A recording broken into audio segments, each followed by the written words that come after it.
tarde, Denise. Boa tarde, Ana Terezinha. Tudo bem? Tudo, graças a Deus. Graças a Deus. Boa tarde aos nossos irmãos que estão do outro lado da telinha, nos vendo hoje iguaizinhos, nós dois de vermelho. Combinamos, né? Temos bom gosto. Boa tarde a todos. Boa tarde. É isso mesmo, Demóstenes. A gente vai no guarda-roupa e pega o que tem. Mas que bom estarmos juntos hoje, né? Vamos dar início, então, à nossa live da tarde de hoje.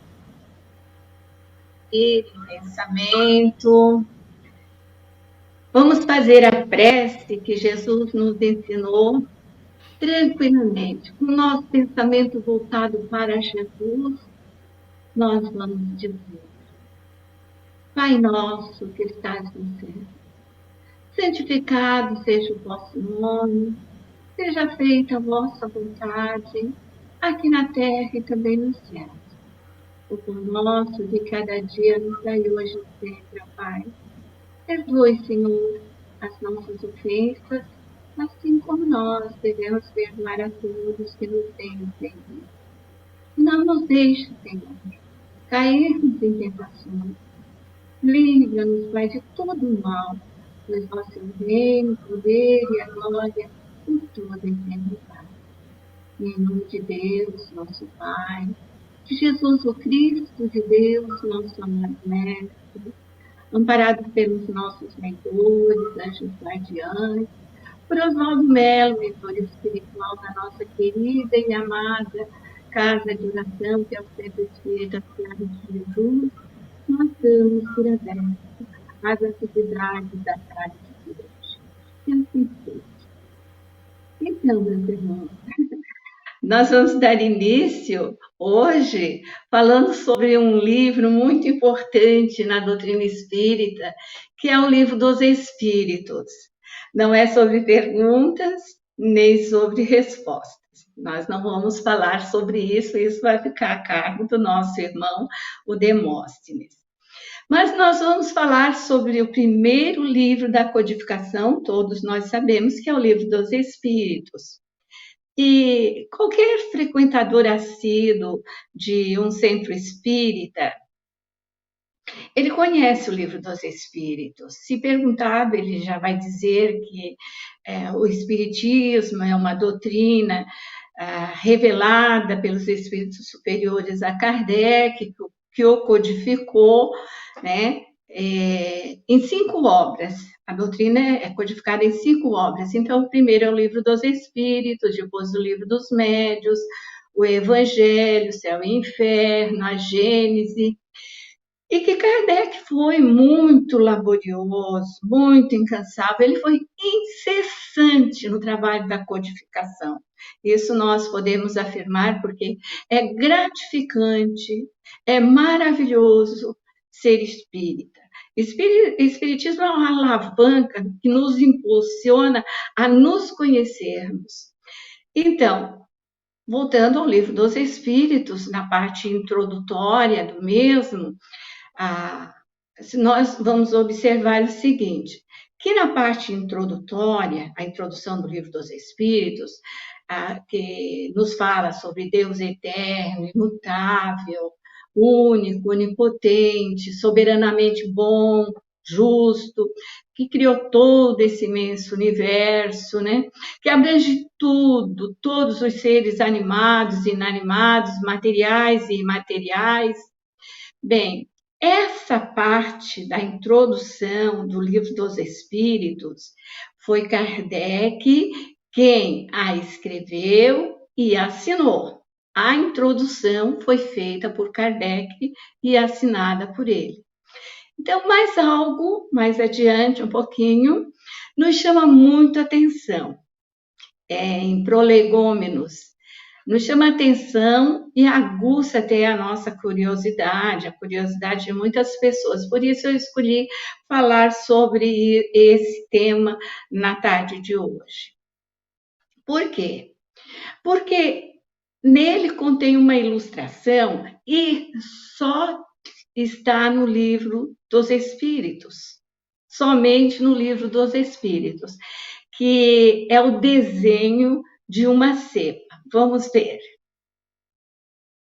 Essa é a cepa contida no Livro dos Espíritos. Por que essa cepa está ali no Livro dos Espíritos? Nós vemos que é um galho pequeno, um galho que vai dar origem a um parreiral, né?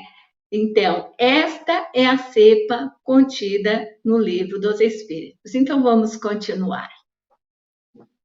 Bem, essa cepa, que é aquele galinho, onde está pendurado um cacho de uva, onde tem as folhas, ele às vezes pode parecer seco, mas quando plantado, ele brota viçoso para dar os frutos.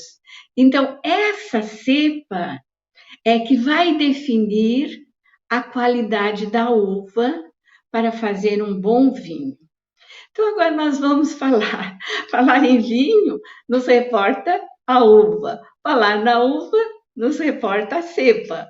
Falar na cepa nos reporta o quê? A casta e variedades de uvas. Então, vai depender muito da cepa, o sabor da uva e a definição do sabor de um vinho. Mas de onde surgiu o vinho? Como ele surgiu? Como ele está entre nós? Bem, nas pesquisas feitas, ninguém, mas ninguém tem uma ideia exata da origem do vinho. Então, a uva é considerada o fruto mais antigo e conhecido pelo homem. Olha bem, a uva é considerado o fruto mais antigo e conhecido pelo homem. O fato é que as uvas e o homem coexistem no planeta há milhões de anos. Na pesquisa feita, calcula-se que tenha sido, isso aqui, sido entre 6 a 8 mil anos antes de Cristo, que os primeiros vinhos no mundo foram produzidos. Quer dizer que já existia uva e, consequência de alguma coisa, talvez tenham esquecido um punhado, um bocado de uva dentro de um vasilhame amassado numa sacola, pegaram o suco, azedou, tornou-se vinagre e acabou se descobrindo o vinho. Mas, na realidade, ninguém tem ideia como ele surgiu e como foram produzidos os primeiros os vinhos, né? Mas acredita-se, assim, os historiadores nos informam, que o vinho deve ter saído da época do nomadismo, naquele estilo de vida que nós tínhamos, né? Quando nós não tínhamos habitação física fixa, e nós nos alimentávamos daquilo que tinha ao nosso redor. Então, nós éramos nômades. Saíamos de um local para o outro, olhávamos a vegetação, tinha água, tinha animais. Então, aqui tá bom, vamos ficar por aqui um tempo. E ali ficávamos até que ia vindo a escassez, né? Já tínhamos comido tudo que a natureza nos dava, então nós saíamos à procura de outro lugar. Mas em um determinado tempo da nossa vida, nós decidimos nos fixar, né? Saímos então do nomadismo para nos dedicar ao cultivo e à domesticação dos animais. Naturalmente que nós saímos, pegamos um peru selvagem, uma galinha selvagem, algumas cabras, prendemos e começamos a domesticar. Deu-se então aí o início da plantação. Aí começou a plantação. Então, calcula-se que a uva passou a ser plantada nessa época. Antes era coincidência, simplesmente encontravam. Vemos assim que o vinho, portanto, possui uma história muito longínqua, história muito interessante e religiosa. Religiosa. Porque cada cultura conta o surgimento de uma forma diferente, né? Cada cultura tem a sua forma de olhar as coisas, né? Os cristãos, isso já, então, Jesus já tinha passado pela Terra. Os cristãos, no Antigo Testamento, acreditam que foi Noé quem plantou, porque o Antigo Testamento foi antes de Cristo, né? Então, eles embasados na história do Antigo Testamento, que foi Noé quem plantou e produziu o primeiro vinho. Em Gênesis, capítulo 9, versículo 20, diz: E começou Noé a cultivar a terra e plantou uma vinha. Repetindo, Gênesis, capítulo 9, versículo 20. Já os gregos, eles consideravam a bebida uma dádiva dos deuses. Encantados ficavam com o teor alcoólico do vinho, né? E os povos daquela época, os gregos, eles até criaram um deus para o vinho, um deus de nome Baco. Ele era considerado protetor das vinhas e do vinho. Era um deus ligado mais à boemia, a festas, e as histórias, assim, foram se adaptando de acordo com as tradições, com a crença de cada povo. E quando nós falamos que a história do vinho é de grande importância religiosa, nós podemos observar que algumas religiões trazem um cacho de uva, né, ou um cálice com vinho como símbolo. Até nas vestimentas dos romanos, né? Se nós dermos uma olhadinha na antiga Roma, nós vamos ver cálices com pedras preciosas incrustadas, com o formato, então, de um cacho de uva. E é todo esses cálices todo revestido de pedrarias, formando esses cachos de uva. Observamos também que agora nos tempos atuais, quando nós compramos algumas uvas, né? Vamos lá no mercado, nós compramos alguns cachos de uva muito saborosa, excelente. Nós podemos observar que esses cachos, muitas vezes, eles vêm muito unidos. Eles vêm bem cheinhos dentro desses cachos tem umas uvas que elas não são tão redondinhas. Elas são amassadas, elas são meio tortas. Observamos também que esses cachos, alguns são mais doces, outros menos. Uns trazem uvas mais maduras e mais doces, outros menos. Encontramos aquelas que têm um aspecto bem amadurecido e outras não estão tão saborosas, estão meio azedinhas. Tudo no mesmo cacho. Então, mas elas são unidas. São de aspectos diferentes, mas estão todas grudadinhas no mesmo cacho, que está no mesmo galho e que está na mesma cepa. Então, aquele cacho de uva está na mesma cepa, mas com vinhas diferentes.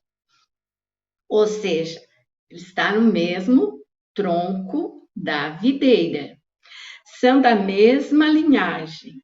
Hoje, nos tempos atuais, quem planta uva para fazer vinho, sabe, ou até para vender, muitas vezes, sabe como lidar com isso, para manter toda a uva com aspecto igual e que elas fiquem todo o cacho com o mesmo sabor. Então, eles sabem tirar lá do meio aquelas uvinhas que não vão amadurecer bem, porque elas não vão pegar o sol, né, o necessário para elas saírem saborosas. Então, eles vão e cortam essas uvinhas, fazendo com que o cacho dê uns bagos de uva mais roliços e mais saborosos. A uva, meus irmãos, ela é um símbolo de prosperidade, de fartura, de longevidade, de fertilidade e plenitude. Por carregar essa simbologia, a uva está associada a festividades, à alegria. Para os israelitas, as uvas da terra prometida representavam a possibilidade de alcançar uma vida nova. Como eu falei anteriormente, cada povo com as suas crenças em relação à uva. Na Bíblia, por várias vezes, a uva, a vinha e a videira são citadas. Então, Jesus disse, eu sou a videira, vocês são os ramos. Se alguém permanecer em mim e eu nele, esse dará muito fruto, pois sem mim vocês não podem fazer coisa alguma. João, capítulo 15, versículo 5. Nessa citação, meus irmãos, retirada do Evangelho de João, Jesus, então, se compara à videira. Jesus falava sempre muito por parábolas, para facilitar, às vezes, o entendimento e, às vezes, o não entendimento, porque muitos não estavam preparados para entender tudo que Jesus dizia. Para o entendimento do povo daquela época, nem tudo que Jesus dizia era fácil de compreender. Mas ele fazia analogias, né, com a história, com os fatos que surgiam no momento. E no Evangelho de João, Jesus quer dizer que ele é o tronco, isto é, a cepa, a fortaleza divina, o sustentáculo. Nós somos os ramos, ou seja, os galhos da videira, aquele que sustenta o fruto.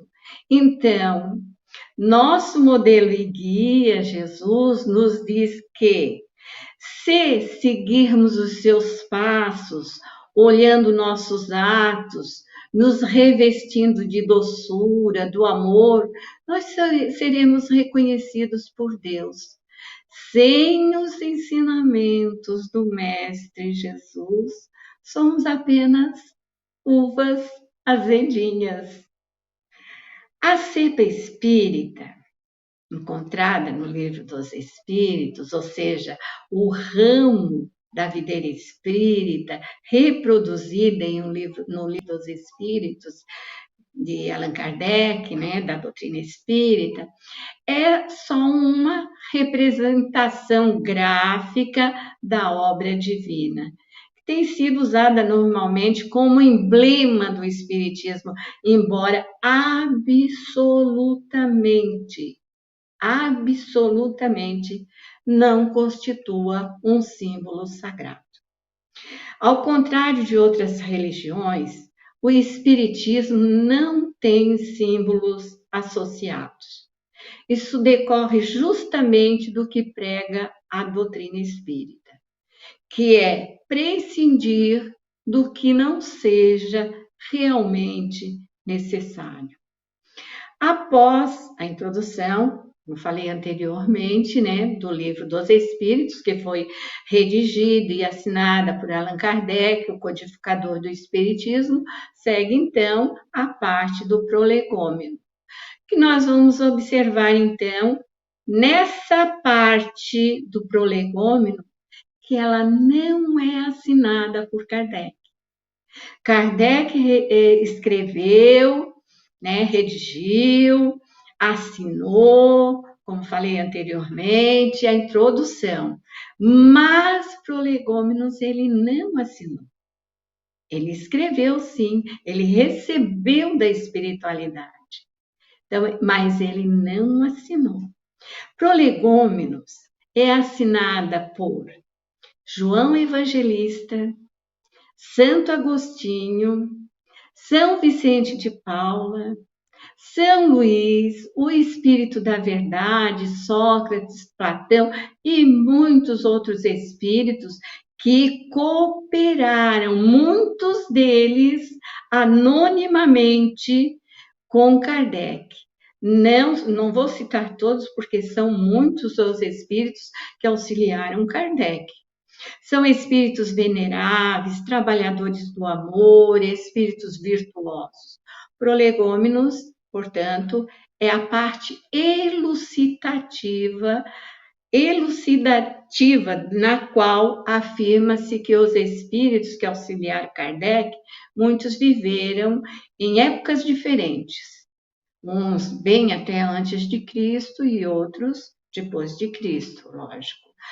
Então, e eles deixaram muitos exemplos de virtude, trabalharam muito, eram muito dedicados e virtuosos, sabedoria tinham e dedicados ao trabalho e principalmente no trabalho da codificação espírita. Quando Jesus disse que depois de mim virá aquele que vos irá consolar. Eis aí o Espiritismo.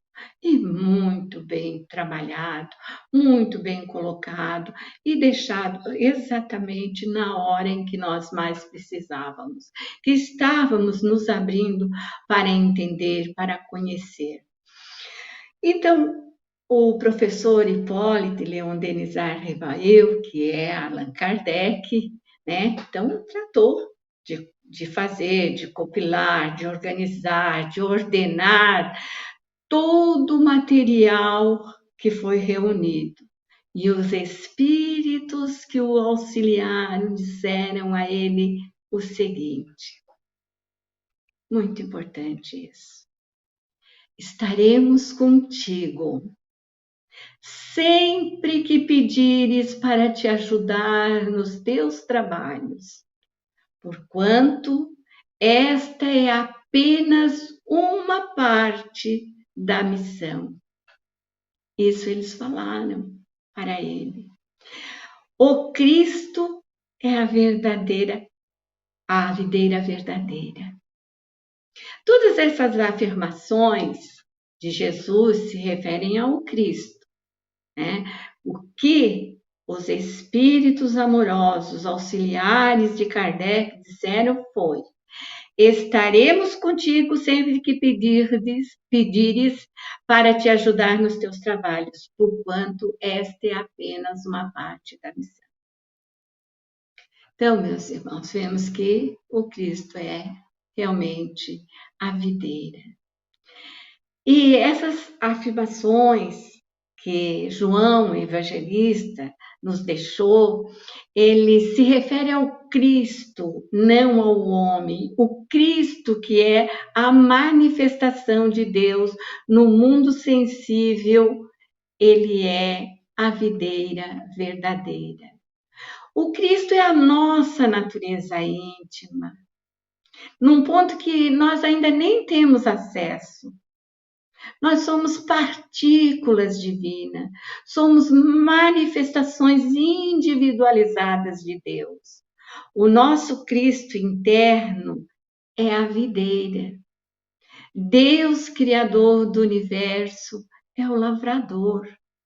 E nós, espíritos imortais que evoluímos nesse planeta, somos as varas, os ramos da videira. A lei de Deus está gravada em nossa consciência quando nós o permitimos, quando nós o queremos. E tudo no universo obedece às leis de Deus, que são perfeitas e imutáveis. Assim como a videira depende do lavrador para desenvolver-se, o nosso Cristo interno depende da nossa consciência para o nosso desenvolvimento moral, espiritual e intelectual. Conforme vamos nos conscientizando, tomando conhecimento das leis de Deus e vivendo de acordo com as leis de Deus, em harmonia com essas leis, o Cristo que habita em nós vai se expandindo, ocupando um espaço maior em nós, substituindo pouco a pouco o nosso ego, o nosso orgulho, o nosso egoísmo, pelas nossas individualidades divinas, aquele conhecimento que nós temos das leis de Deus. Todo ramo que não dá fruto é removido pelo Pai. A mesma coisa numa lavoura. Espera aí, mas tem outra chance, vamos deixar ali, quem sabe, vamos fazer o enxerto, vai dar certo, um momento ou outro vai dar certo. Os ramos são as personalidades transitórias, as personagens que nós interpretamos nesse longo tempo que nós vamos e voltamos, que é a lei da reencarnação. Cada existência nossa aqui na Terra, cada reencarnação é uma nova oportunidade de desenvolvermos o nosso Cristo interior. Se nós não damos frutos, que é a nossa consciência, né? Como Santo Agostinho sempre nos chama a atenção, né? Chegar ao fim do dia, fazer um balanço, uma análise dos nossos atos, né? Que é na nossa consciência que estão gravadas todo o nosso conhecimento em relação às leis divinas. Então, o Cristo interior, nosso Cristo, tem que avivar, tem que se expandir. E quando nós damos frutos, nossa consciência se limpa, nos purifica, nos proporciona mais e melhores condições para que possamos dar mais fruto. O fruto da nossa modificação dentro das leis divinas. Pois é, meus irmãos, nós sabemos que Deus, que Jesus é a cepa, Jesus é o tronco, e nós estamos ali grudadinhos nessa cepa divina, né? Para nos expandir, nos tornarmos pessoas melhores. Esse é o objetivo. Então, assim, de acordo com a obra divina, cada parte da parreira sempre representa algo. O ramo representa o corpo, a seiva, que é o suco, representa o espírito, o bago de uva representa a nossa alma. Então, nós temos o dever de progredir. Por esse motivo, foi colocada essa cepa ali como ilustração, mas não como símbolo. É isso que eu queria falar na tarde de hoje. Então, meus irmãos, desejo a todos uma boa tarde, um bom final de semana e sempre, meus irmãos, sempre com Jesus em nossos corações. Que assim seja.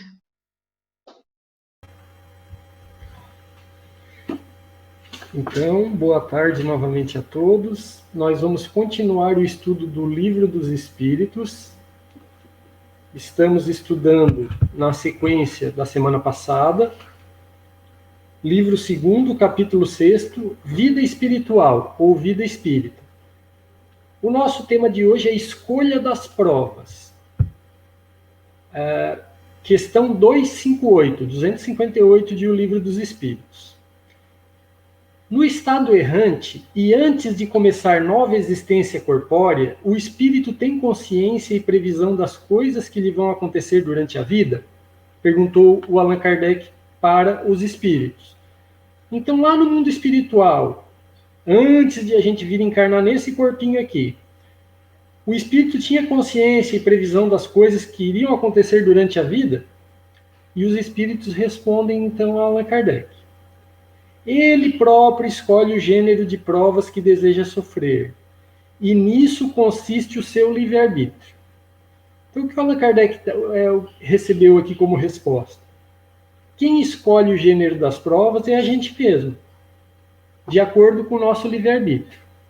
Embora nós saibamos que cada um de nós usa o livre-arbítrio de acordo com a sua evolução.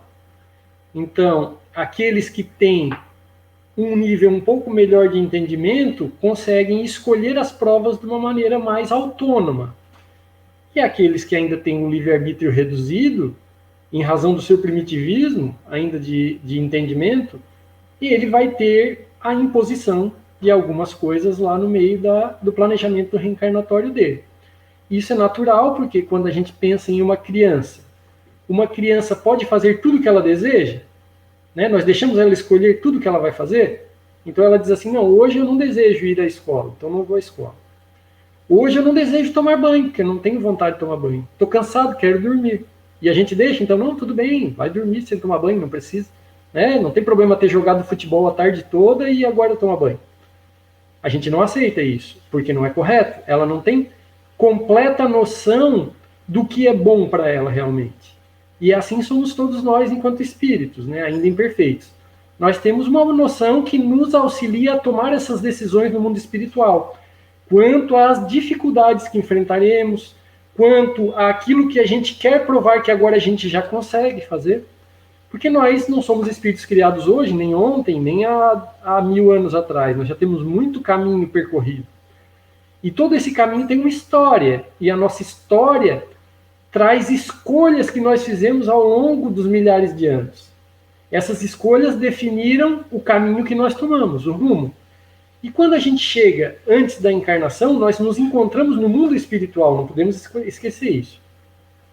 E lá, quando nós estamos desvinculados do corpo, a nossa forma de ver o mundo é totalmente diferente. Né? Aqui nós pensamos assim, então se eu escolho as provas, então eu vou escolher nascer numa família de pessoas ricas, né? Com boas condições financeiras, eu vou escolher frequentar o melhor colégio, eu vou escolher a melhor profissão, que pague melhor quando eu for adulto. Mas isso a gente pensa aqui. Só que lá, no mundo espiritual, nós estamos sem a interferência da matéria. E também lá no mundo espiritual, nós podemos perceber os espíritos que conseguiram chegar à iluminação. E a gente percebe que isso não tem a ver com essa vontade de ter bens materiais ou de estar melhor colocado na sociedade. A gente, quando está lá, a gente percebe esses espíritos pelo seu amor, pela sua dedicação, pelo seu desprendimento, né, ao que é material. E aí a gente almeja, a gente deseja estar assim naquela condição que eles estão. E aí a gente vai se informar, o que eu preciso para conseguir essa mesma condição que esses meus irmãos ali conseguiram. E a gente percebe que o que a gente precisa não é aquilo que a gente imagina quando está encarnado. Né? Não é se destacar, ser melhor, ser mais bonito, ser mais rico do que os outros.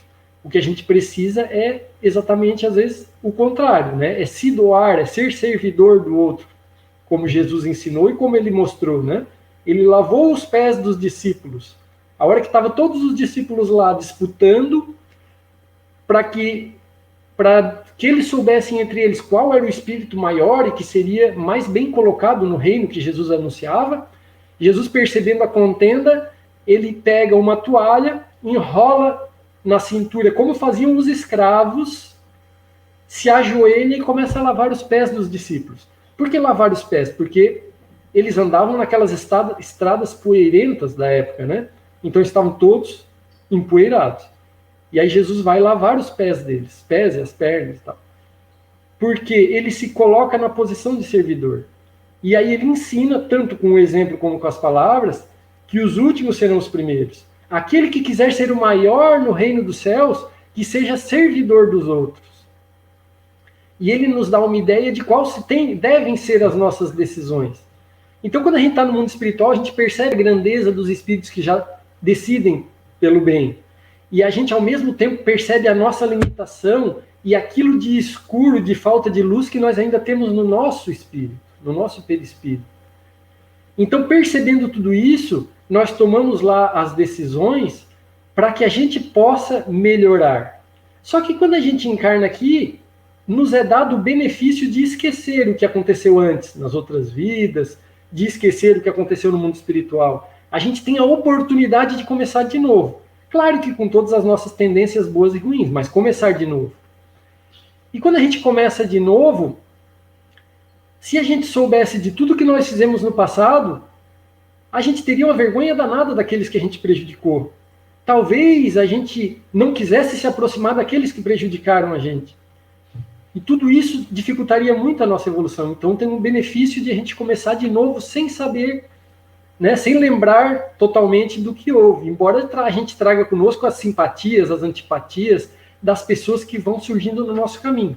Isso já nos dá a ideia de que papel elas tiveram, algumas na nossa história ao longo dos séculos, certo? Então, aqui, a escolha das provas se dá por nós mesmos, pelo nosso livre-arbítrio, certo? Então agora vamos para a próxima questão, 258A. O Allan Kardec fez uma pergunta, uma subpergunta dentro da pergunta anterior. Bom, então se o espírito escolhe o seu gênero de provas e pelo seu livre-arbítrio, o Allan Kardec perguntou assim, não é Deus então que lhe impõe as tribulações da vida como castigo? Porque até então, a maioria das religiões atribuía as dificuldades da vida a um castigo, a algo que a pessoa tinha feito de errado nessa ou em outras vidas, e Deus ia lá e castigava, né? Então, mesmo Jesus tendo vindo há 2000 anos atrás dizer que Deus era amor, né, e que Deus era o máximo de amor e de misericórdia, as pessoas ainda, na época de Allan Kardec, em 1860 e alguma coisa, quando foi escrito o Livro dos Espíritos, 56, eu acho, não me recordo totalmente, as pessoas ainda acreditavam que Deus era esse punidor que estava lá acima das nuvens, apontando o dedo e punindo as pessoas, castigando aqueles que faziam mal. E aí, então, não é Deus então que lhe impõe as tribulações da vida como castigo? E os espíritos respondem a Allan Kardec. Nada acontece sem a permissão de Deus, pois foi ele que estabeleceu todas as leis que regem o universo. Perguntar então por que fez tal lei e não outra?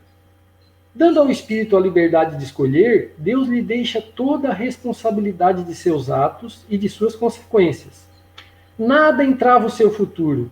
O caminho do bem como o do mal lhe estão abertos.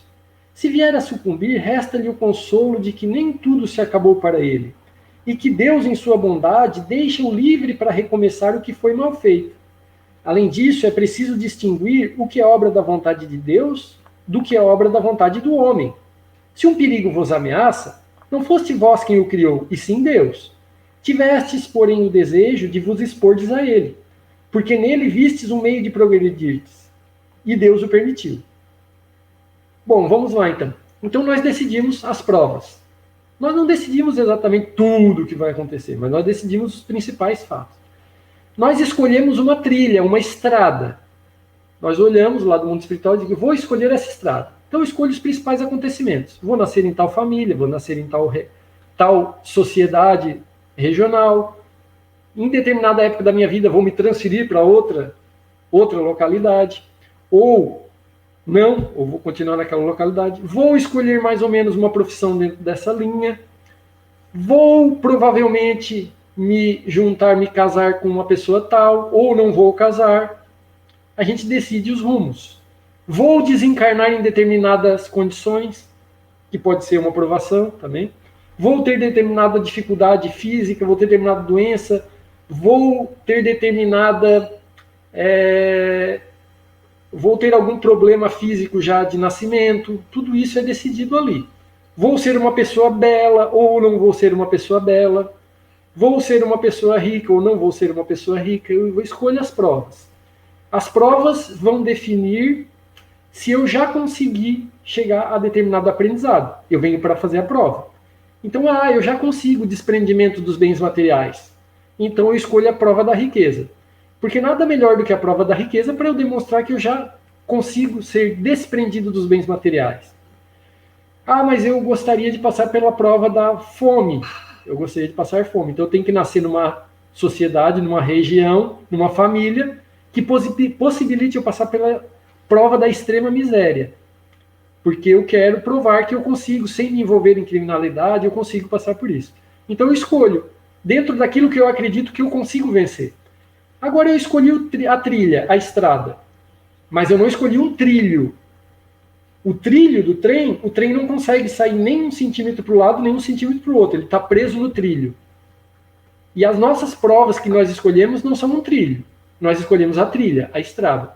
Então eu sei que eu vou escolher a estrada para ir de Criciúma a Tubarão, mas eu não vou pela estrada da BR-101.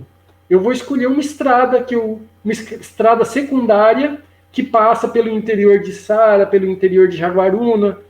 É uma estrada diferente. Quando eu escolho essa estrada diferente, eu sei que eu vou passar por determinadas dificuldades nessa estrada. Porque eu conheço, é uma estrada que eu posso, inclusive, cair na estrada, me machucar na estrada. Mas eu não sei se eu vou cair ou não vou cair na estrada, né? Porque eu só trilhando a estrada para saber, para ter essa certeza. Eu não sei se lá no meio eu não vou ficar muito cansado. Eu não sei se eu não vou ter vontade de voltar, de desistir, de fazer uma coisa diferente. Eu só vou saber isso quando eu estiver na estrada. E assim são as nossas escolhas. Nós escolhemos os temas principais, mas nós só sabemos como vai ser de verdade quando nós estivermos trilhando o caminho. E aí, então, os espíritos disseram que nada acontece sem a permissão de Deus. Não que Deus vá punir, mas Deus vai permitir-nos que a gente passe pela prova que a gente escolheu ou não. Inclusive porque no meio do caminho pode mudar a situação, né? Eu escolho determinada prova para que eu passe por uma determinada situação que eu tenho que aprender alguma coisa. Mas e se eu aprender sem precisar passar pela prova? Se antes disso eu conseguir andar mais rápido do que eu imaginava e eu consigo evoluir o suficiente para não precisar mais passar pela dificuldade. Que benefício, que lucro, que lógica teria eu passar por uma dificuldade para aprender algo que eu já sei? Não teria benefício algum. Então, muitas vezes, aquele espírito que se apressa no aprendizado, no caminho, em entender a mensagem que ele deveria vir, ele não precisa passar pela prova. Nós temos um exemplo no livro A Vida Escreve, um livro psicografado por Chico Xavier e Valdo Vieira. Lá nesse livro, o Saturnino encarnou Saturnino. Saturnino era um homem bom, ele era espírita, militante, ajudava muito todas as pessoas do centro espírita, todo mundo amava Saturnino. E Saturnino, então, esse espírito maravilhoso, essa criatura que todos amavam, trabalhava com a madeira.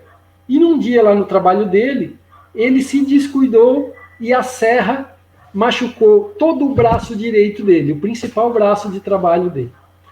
E Saturnino, então, ficou no hospital internado e o médico examinou ele e disse: olha, Saturnino, tu vai perder o dedo polegar, só o dedo.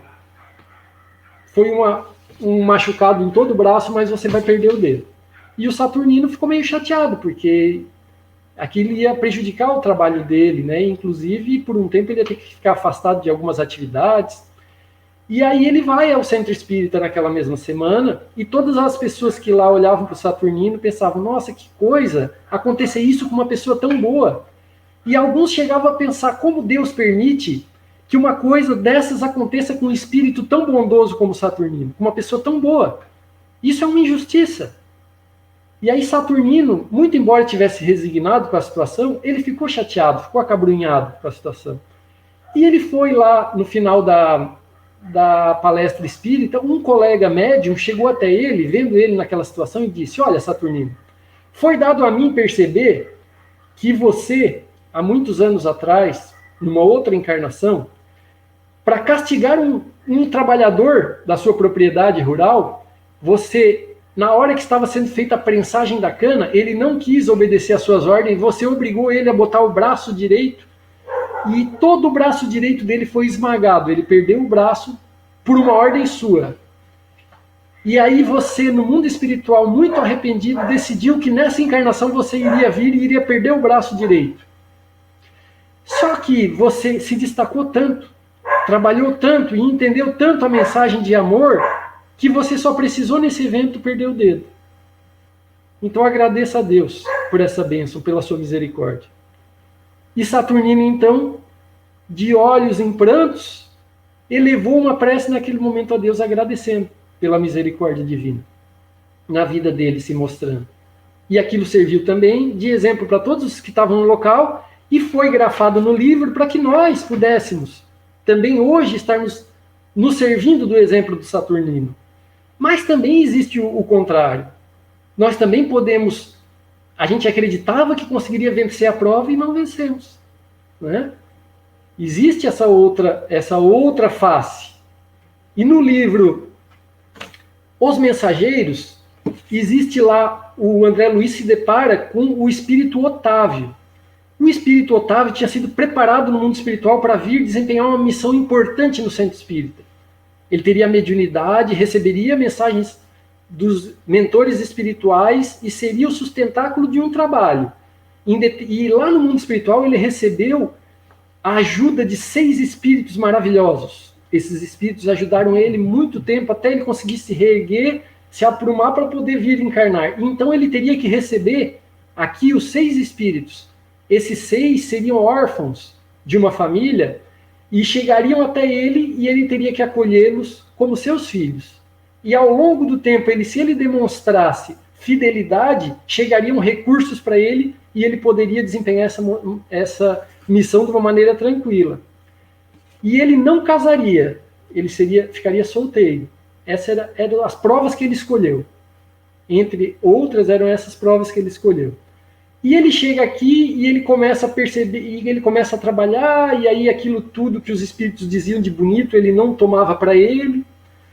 E ele começa a se desviar do caminho, e o trabalho era muito pesado, e surgem os 6 órfãozinhos.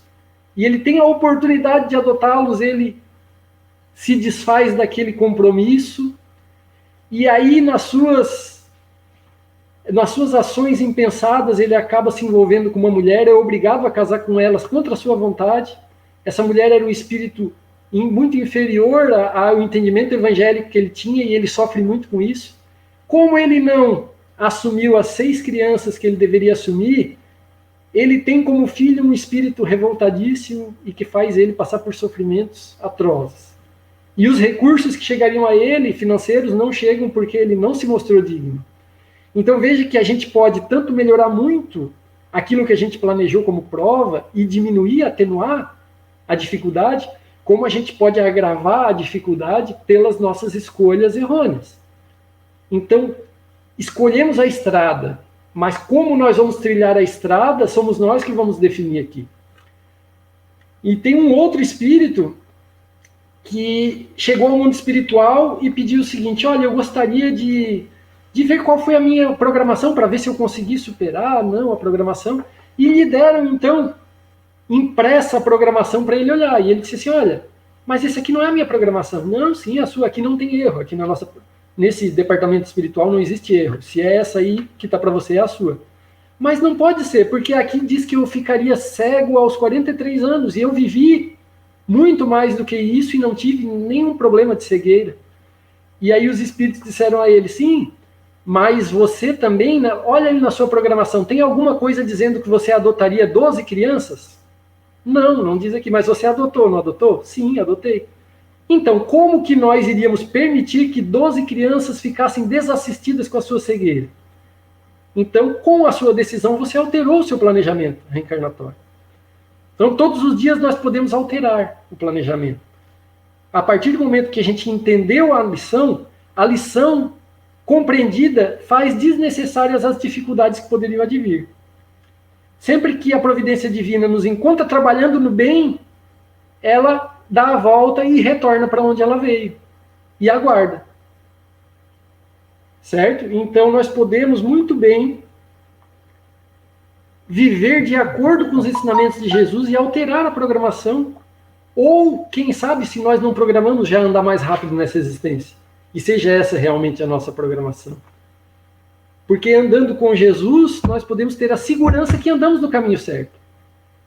Onde é que vai estar o peso para a gente saber, quando a gente está encarnado, se a gente está seguindo o rumo certo ou não? Olhando para o que Jesus ensinou. Ele disse, né, que amai-vos uns aos outros. Nós estamos nos esforçando para isso? Estamos, então, seguindo no rumo certo. Não precisamos perder muito tempo com elucubrações para ver se nós estamos fazendo certo ou errado. Mas o nosso tempo já se fez e nós, então, paramos aqui nessa questão e agora passamos ao momento da aplicação do passe.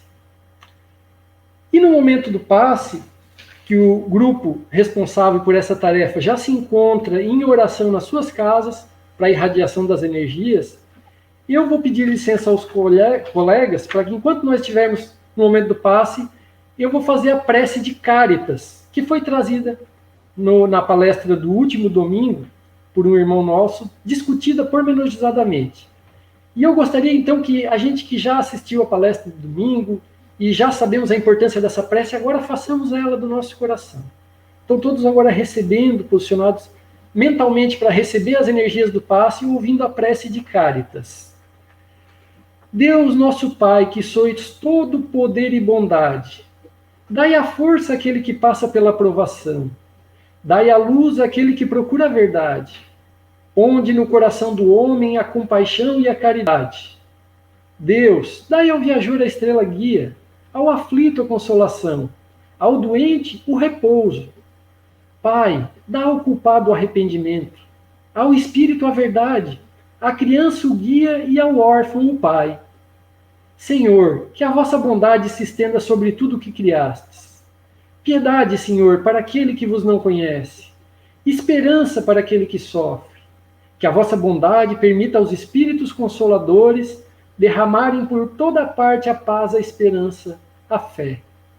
Deus, um raio, uma faísca do vosso amor pode abrasar a terra. Deixai-nos beber nas fontes dessa bondade fecunda e infinita, e todas as lágrimas secarão, todas as dores se acalmarão. E um só coração, um só pensamento subirá até vós, como um grito de reconhecimento e de amor. Como Moisés sobre a montanha, nós vos esperamos com os braços abertos. Ó poder, ó bondade, ó beleza, ó perfeição. E queremos de alguma sorte merecer a vossa divina misericórdia. Deus, dai-nos a força para ajudar o progresso, a fim de subirmos até vós. Dai-nos a caridade pura, dai-nos a fé e a razão, dai-nos a simplicidade que fará de nossas almas o espelho onde se refletirá a vossa digna e santa imagem. Assim seja. Então agora, encerrando a nossa tarde de hoje, nós fazemos a prece que Jesus nos ensinou. Pai nosso que estais no céu, santificado seja a sua vontade. Seja feita a vossa vontade, assim na terra como no céu. O pão nosso de cada dia dai-nos hoje. Perdoai as nossas ofensas, assim como nós perdoamos a quem nos tem ofendido. E não nos deixeis cair em tentação, mas livra-nos de todo mal. Então, em nome de Deus, nosso Pai amoroso, de Jesus, nosso mestre, modelo e guia, e de Oswaldo Melo e toda a espiritualidade amiga que sustenta os trabalhos do Centro Espírita de Jesus e também nas quintas-feiras à tarde esse trabalho, nós damos por encerrada a palestra da tarde de hoje.